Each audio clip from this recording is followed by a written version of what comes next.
I would have never known had I not seen it with my own eyes. The dream catcher. Not the things we hang in our windows, those awful summer camp crafts projects made of sticks and ropes and feathers and such, no.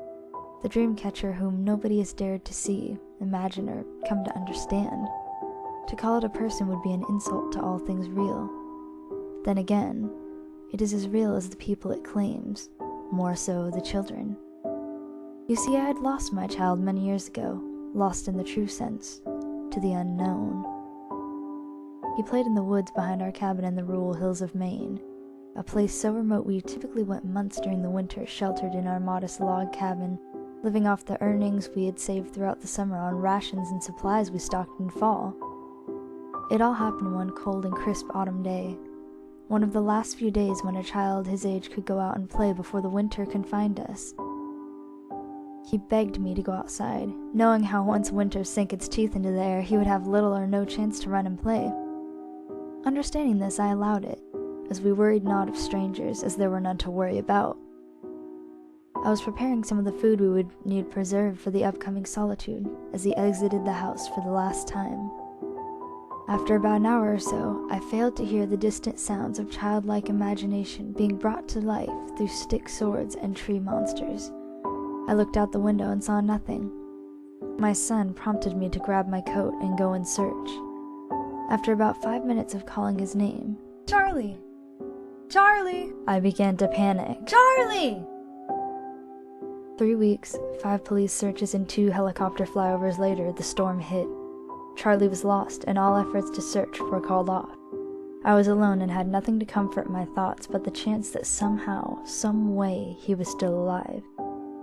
Out there somewhere, there was a chance. Chance was like a candle in a hurricane.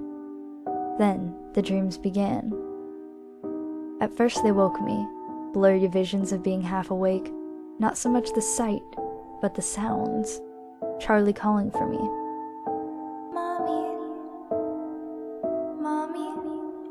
Only to come to my senses and plunge back into that despair. More than once, I thought of ending it all, but that candle, that freaking candle would not go out.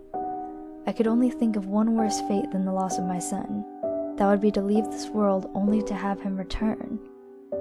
I could not let that happen. I had to know. After a few weeks, the dreams became more and more lucid. I could now see Charlie, but not how I remembered. He was almost like a ghost, transparent. But unlike a ghost, all gray and muted, he was golden. Almost like looking at a light bulb through a piece of parchment. He called for me. Mommy, I'm here. I'm here with the dream catcher. I now had a new tormentor, my own mind. It was now March, and the weather finally broke. An entire winter of merciless wind and snow had finally ended. Piled high, well above the edges of the roof, was the remainder of the worst winter anyone can recall. I needed to get out. Months of dreaming and pacing and planning. What would I do? Where would I go? Nobody to calm my already shaken nerves, nothing to keep me grounded. Was I mad? Perhaps, but it would not stop me from trying. I packed all I could carry, knowing I would find my boy in any state or die trying. The first day's trek carried me deep into the forest. I spent a good week, or what seemed like it, wandering farther into the unknown. I had no sense of direction or cared for it anyway. After all, I was searching for something that had no location. Each gust of wind brought me in a new direction. I thought I could hear a faint whisper of, Mommy, I'm here. Mommy, I'm here. Was it real, or just the cruel residue of my dreams? At this point I cared not. I had nothing left to lose. Then I saw it. Or more so, him. My son. Not the boy I had known growing up all those years, running and playing and full of life. No. This was what was left.